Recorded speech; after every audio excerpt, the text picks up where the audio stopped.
making journal backgrounds using homemade gesso.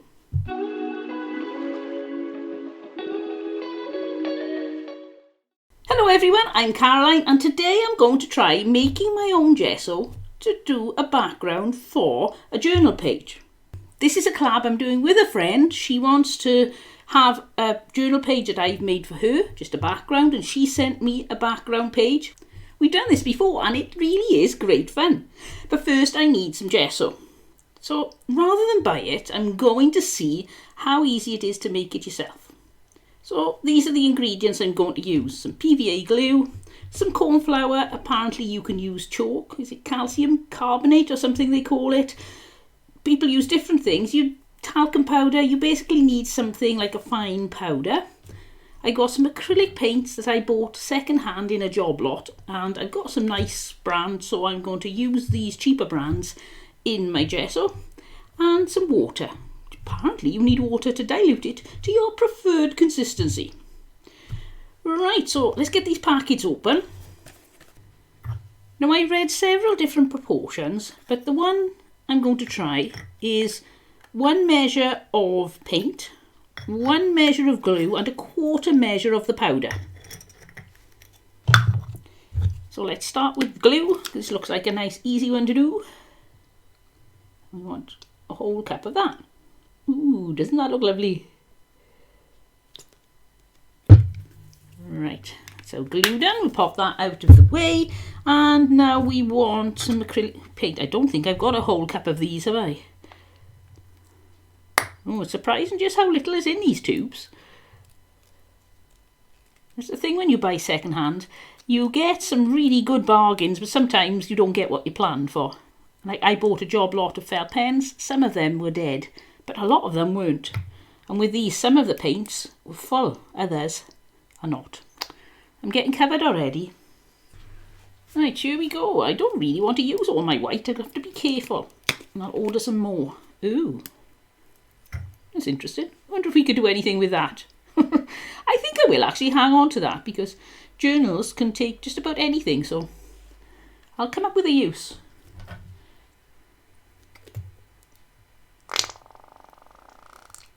There we go. I've still got some white left.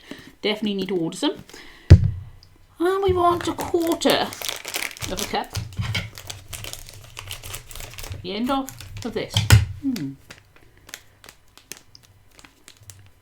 Try not to get it everywhere. Probably not going to be terribly successful. If you've watched my videos before, you know I'm a terribly messy artist. Do you think that's 1/4 or a bit more? I think that's a bit more. I won't put all that in. Right. And if we want to make more gesso, look how much of that I got left. I could make 1 gallon.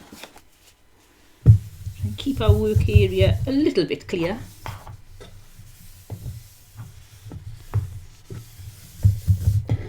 And I've got this tub. Right, now here I have a very old, tired, rather grubby brush. I'm going to use that to mix it. So first we'll put in the paint. I suppose we're going to waste some paint in this pot. We'll hang on to that for our journaling. Maybe we can use it before it dries today. There we go. Well, we've got to measure it somehow, so well, that's just one of the side effects of measuring your paint, I suppose. And I would imagine it's going to be the same with the glue. No, we're leaving less glue in there. Ooh, it's looking gloopy. Let's give that a mix. Right, that's quite thick as it is, so yes, we're definitely going to need the water. There we go. Now we're going to add this. I'm not going to add it all. I've just about added it all accidentally. Never mind, mix it in. This is a really fun therapeutic thing to do. Very messy. Oh. It's a nice look the way all the dry is sort of settling on the top of the wet, and then you've got to stir it in. It looks like an apple crumble, only a very pale one with not very big crumbs. I don't suppose it looks like an apple crumble at all then, does it? Oh, I've just noticed my camera doesn't like this lighting. I've changed my table. These planks usually go on the bottom section and the brown go on the top. I thought this would be a bit more cheerful, but It seems to be turning everything pink. Right, let's add a little bit. Oh, I don't want to add too much, just a tiny bit. So we can say we followed the recipe. I can always add more water later. Well, there we go. If that was it, that was really easy. Right, I'm going to go away now and change these planks because I don't like the fact that everything, maybe it isn't, but on my monitor everything's looking pink. So we're going to go back to the wood. There we go. At least my gesso doesn't look pink anymore. Well, not on my monitor. So I've got this gesso here and I'm going to work on a journal page today and I'll show you what I'm going to do. I'm not really sure where I'm going with this, but I've got myself this like tape from the edge of a pattern, this older colouring bit of flowers, and this, just in case, is like pinky mauvey lilacs, which will go with these here. Shame that bunting is sticking over that flower. Cute. And then I've got some old papers, brown papers, a torn postcard, another postcard, and a picture of some old people. Now the reason why I picked these things out is because I've got this granny square I made several years ago and found it in my cupboard. So I'm thinking I could use this for mark making, which made me think, granny, let's have a think. Ah, she looks like my granny a little bit. So I'll use this photograph and lots of brown things and see how we go. So let's have an adventure and see where these things will take us. Right, what do we think about the thickness of this? I don't know. I still haven't been back to the beach, so I put my shell on this little pot so that it doesn't keep rattling, because I think it must be driving you all bonkers. Right, so we'll put some PVA glue in there. If we can get the lid off. There we go. And we'll make a start. I suppose the first thing I should do is cut out these flowers. I think I'll tear these. Shall I tear them or shall I cut them? I cut them. These are from some old Quintin magazines. I can't get out to get magazines at the moment, so I'm making do with what I've got. I'll cut down that end, I think, and that way then we can put that against the edge of the page. There, I want to cut that right in off. Bit of a squidgy line there. There. Right. I wonder if we can do anything with those words, because we don't have any words. Inspire, that's a nice word. To inspire you. Oh, I've cut a bit too close to there, haven't I? There we go. I am a terribly messy person when it comes to art.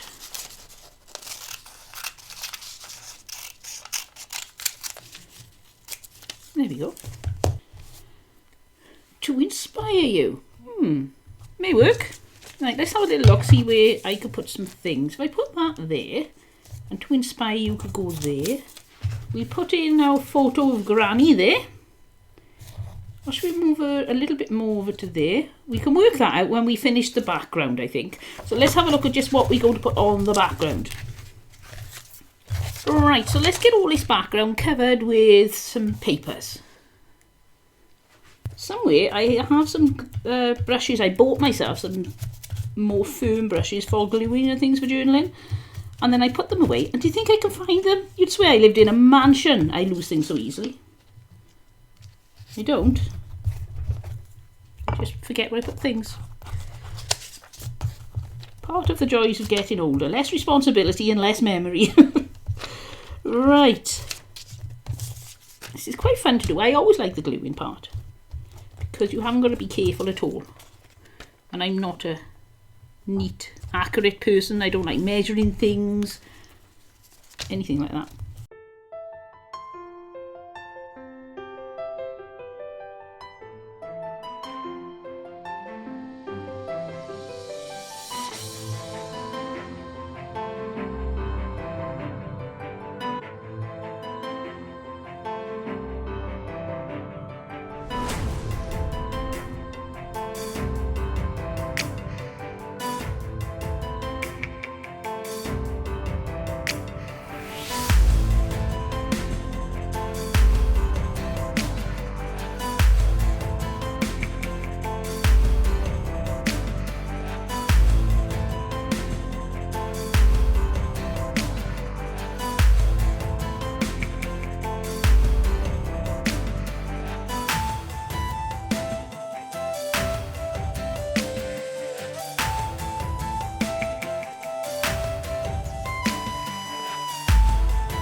got this far and I'm really pleased with it. I've got my granny square, which I'm going to use to make some prints, but the question is, should I take some gesso, put it with some brown paint to make a sepia tone for just going over a few little bits and pieces? We'll give it a try. If this goes desperately wrong, then we've learned what not to do. So put a little bit of that in there. And I've got some brown. Rummage, rummage, rummage. There we go. I'll use a tiny bit of burnt sienna. Let's open that up. I don't want much at all. I just don't want it to be... No, that wasn't very good, was it? It's not going to reach in. I don't want it to be pure white. It's just a matter of toning it down a bit. I need a bit more, I think.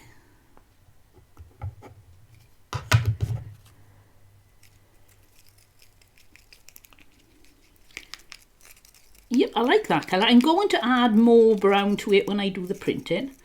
But I think that should be good for just blotching around a little bit. I'm not quite sure where I'm going to blotch it around yet. Let's have a little look. I've got my palette knife, and where should we put some? Let's try putting some... Oh, I'm never very good at deciding where to start with this sort of thing. I think we'll do some around the edge of the card and see what happens. Because that way then it'll level that off a little bit. I don't want to cover all the writing, but I would like a little bit of gesso over the top to give it some sort of rough texture. Yeah, I think we can do the whole thing like this. It's not covering too much of the writing, and the writing isn't relevant to the story at all. It's just old paper, so it doesn't matter if it can't be read. I really do like the effect that you get when you use a palette knife like this. And there's a rough, almost arty look to it. Like somebody's been doing an oil painting or something. It just appeals to me. We're all different. It always amazes me how we're all different. Something I love, you might hate. That's the beauty. Where you have so many styles and so many mediums, we all find something we enjoy doing. And different skill levels as well. Like, I'm not into photorealism. One, because I was a photographer, I'd just take a photograph of something if I was so inclined. And two, it's well past my skill level, so it doesn't interest me. Maybe one day in the future, when I can paint to that level and draw to that level, it may be something I want to tackle, but I don't think so. I like more interpreting the art, and I know you can interpret things through photography, but I don't know. I also like the tactileness of using your hands to do things. Right, it's a bit more opaque than I was planning, but I still don't think it's bad. Make sure we get right to the edges now.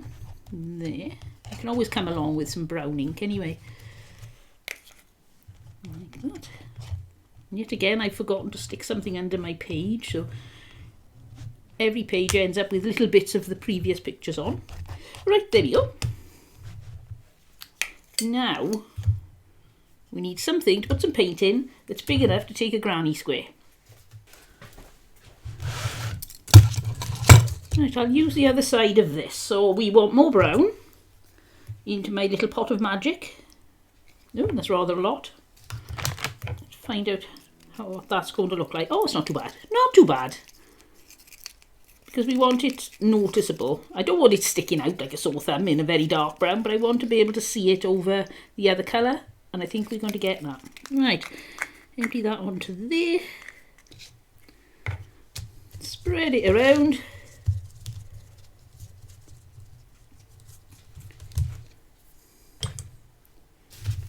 Then, which is the best side, we'll cut that little end off. We don't want that showing up.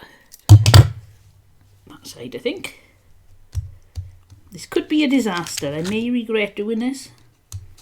I'm always saying that because I'm always trying the most ridiculous things. But still, some of them work, some of them don't. Oh, it's very difficult to get paint onto knitted items. Right. Ooh, what can we do here? Now I'm making a mess.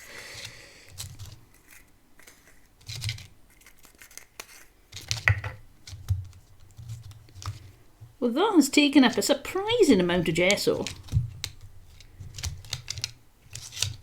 let's see how we do with it. There. Now we put it at an angle.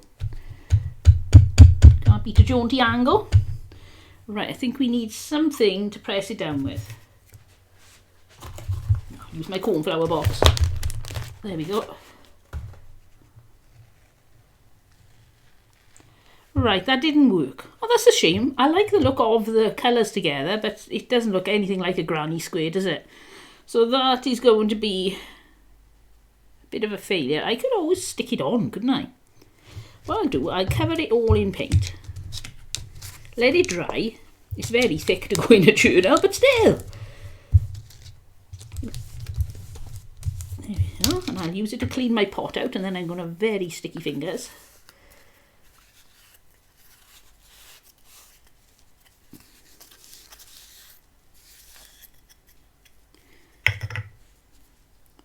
I'll let that dry now and see if we can come up with something to do with it.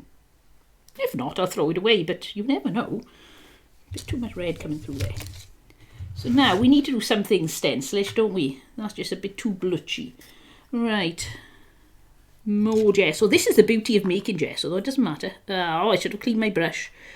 It doesn't matter how much you use, because it's so cheap to make. Unless you happen to be messy like me. Forget and put your dirty brush in your white gesso and end up throwing loads away. Right. Let's mix this up. We'll try some textured stenciling, I think. We've got to do something. That is just not enough, is it? To have one big blotchy square there. Should we go more brown? I think so. Let's try and get more sepia-ish looking rather than whatever it is. It looks very pinky, doesn't it? We'll sort that out eventually. I don't know how much brown we're going to have to use. It's not doing much. Ooh.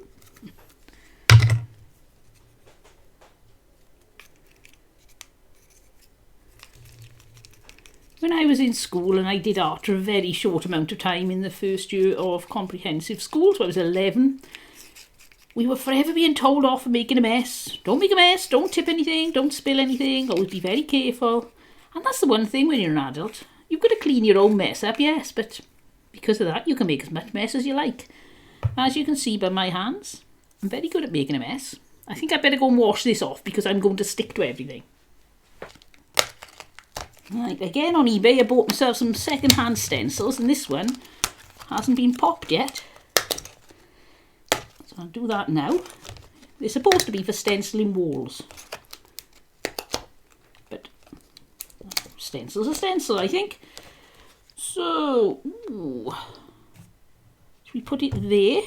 Or yeah, we try putting, I like that there. We're going to try putting some gesso on there.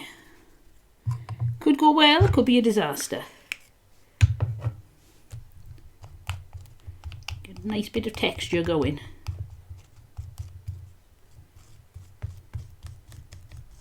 Hopefully it's not running underneath the edges.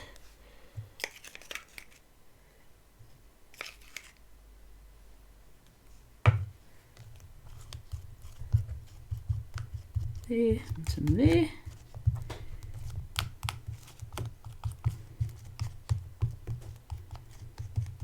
Now for the big reveal, did it work? No,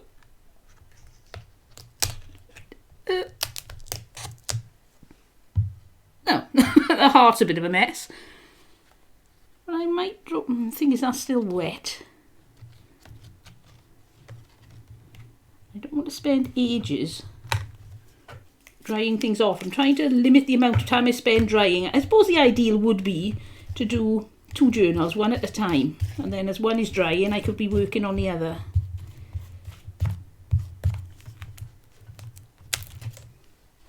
They're okay. They're not brilliant, but they're okay.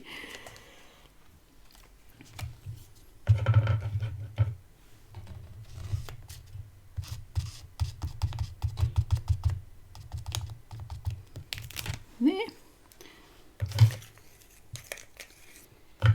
And we do one.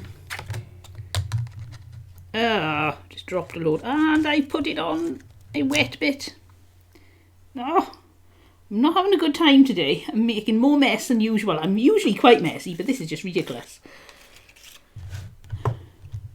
Right. Now, I wonder if I'd got enough brown in here to make like a little thin colouring around there, or whether I should do that with some sort of pen.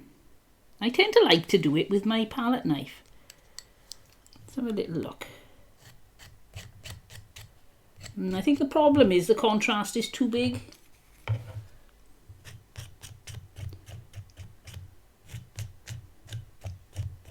Let's try that.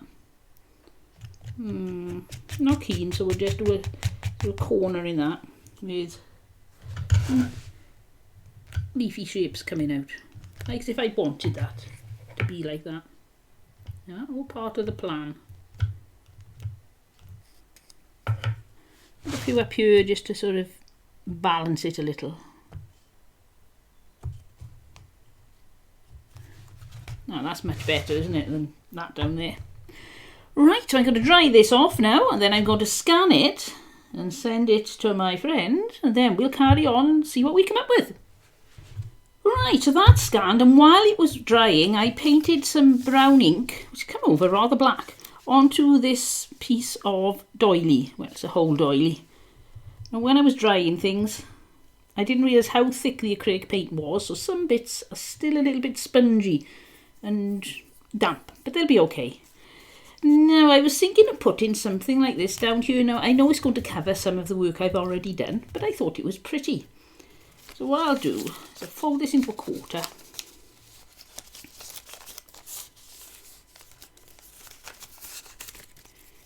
I'll cut it in half first, I think, because if I cut it in 1 1/4, I can never do a half. So if I cut 1/2,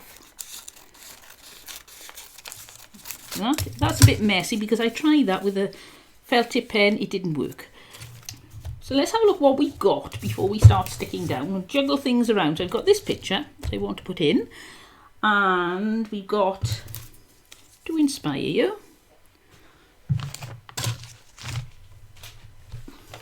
There's this here, and somewhere amongst all my mess are these flowers. I've also got these that I took out of my stencil, so I'll put those there so we can see them. And tape. I knew there was something else. I wanted to use some of this measuring tape. Right, so let's have a look. Just play about and see what we can come up with. Now, if I do that, that's going to cover that postcard, and I like the postcard, so we'll definitely move that down. Oops, there. If we move it, say, there-ish, we could always put that there. No, let's put the focal point in, which is going to be the picture. There, and then to inspire. Right, I took ages to figure out where everything was going, so I thought I'd turn off the camera because I'm going to drive you nuts with my indecision. But I think I've got just about everything ready now, so I want to put things where I can remember where they're going. And start with the bottom layer, gluing things on. So the bottom layer is going to be this tape, I think. I think I'll take it a little bit thinner as well, rather wide.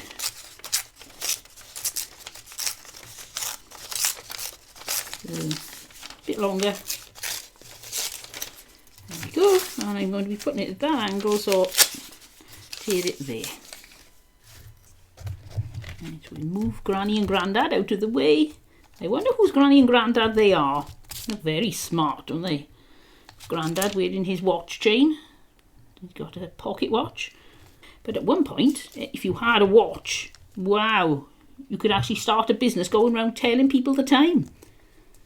Because lots of people didn't have them. We take them for granted now. They're on our phones, televisions, microwaves. But they weren't always there.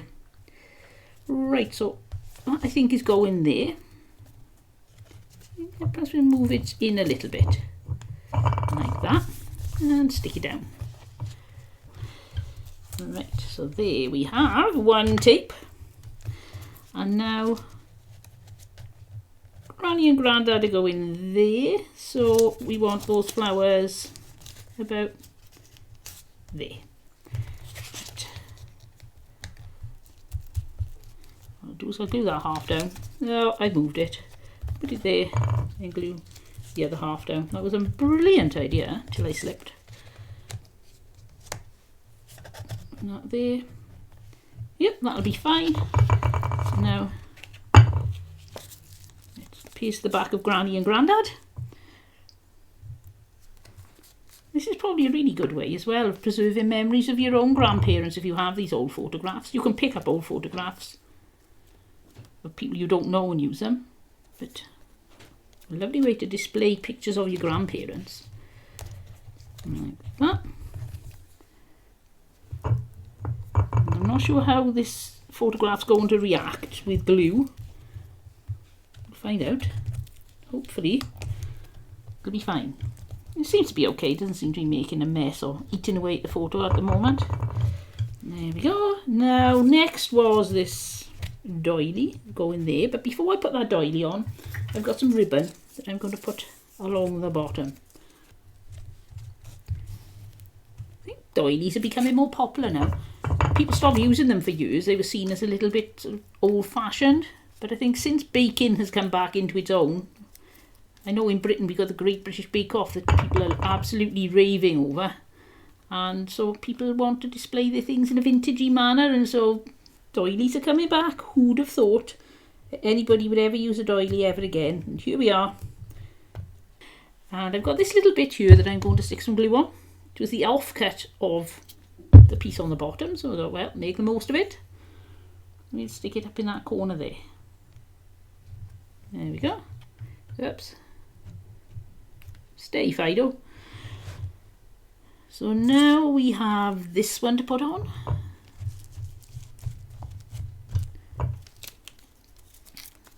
Oh, I'm very messy. You probably should have a piece of paper to do this if you're going to do it. I'm using my hand instead. There. I'll have fun peeling it all off later. Put that up on there. Oh, my doily's getting very fragile because my hands are so sticky. It's sticking to it and getting a little bit of damage. There, I'll pop that. There. Right, I can't avoid it any longer. I have to wash my hands because I can't do anything. I'm sticking to everything. Right, I'm back and I can cut things now. Chop that off there. It doesn't stick to my hands anymore. And that one off there. Right, now what were we going to do? Oh yes, this now is going to go over the top of those. Oh, I've changed my mind again now. I'm not sure if that's what I want to do. I'd like some continuity really, with things touching each other. That looks nice. And down over the ribbon.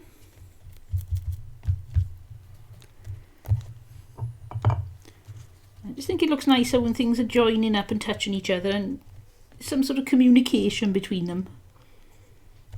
Like that. But then I've got this big huge space here. So this is all looking really nice. And I'm going to go and see if I've got some lace. Right, I'm going to put some across there.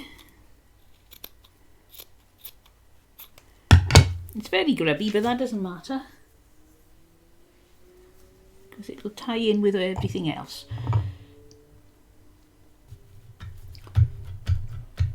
Yep, we put that there. I wish now I hadn't put the flower up there. Is it definitely too late to take it off? Ooh, it's touch and go, but we might get it.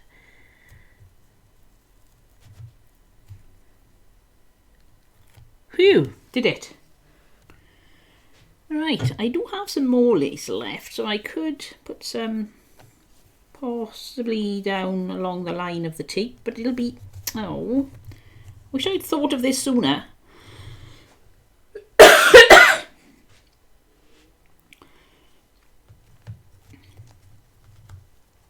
wonder if this will come up. It's only this. Yes, I think we'll be okay. Yes, I think we're going to be okay. Right, so I'll leave that there. Okay, there. And that'll be going back on there. It's a bit uneven, isn't it? Never mind. There, and a little bit of an extra spludge. But I think we'll put some more glue over the top as well to seal it a bit better.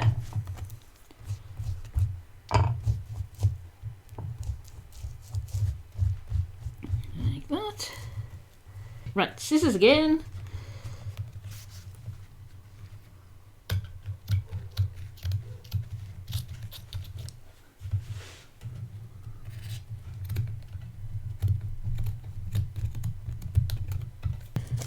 Right, so now we can put To Inspire You going across there. You hardly need to put any glue because there's so much on the picture. And a little heart there. Yeah, I think that's nice.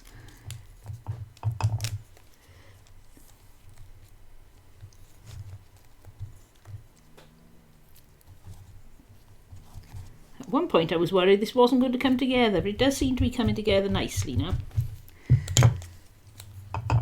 Stick a little heart on from our stencil. There, oh, at an angle. Can't beat a jaunty angle. So this is my finished piece. Next for the critique. What do I like about it? I like the fact that I've got the colours, I think, pretty well toned, because I was really struggling to get any more of this colour with my few magazines that I do have. But I managed to find this, which is, it's okay. I would have rather not have the orange on it, but it's okay. I think it's nice. It almost ties in with the yellow ribbon that I've added with the little orange stitching on. I love the fact that it really does have that Victorian look about it, but also to inspire you. And we can all be inspired by our grandparents. They were survivors. They got us through, and here we are today. What would I do differently? I think I would have liked some way of putting edging around this, whether it was a paper frame I cut out or something like that, because the edges are very stark where I've stuck this very thick photograph onto the top. I also would have, in the ideal world, had more bits of collage to put on, but I didn't have them. So all in all, I'm really pleased with this, even down to having the heart that I pushed out of my stencil that just happened to fit in, I think, with the colour scheme. Most of the stenciling I did has been covered up, but that wasn't a bad thing because it didn't work out that well.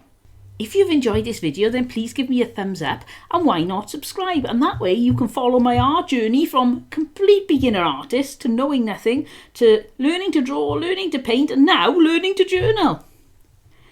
I'll see you all next time, but until then, don't forget, draw every day and have fun. Bye!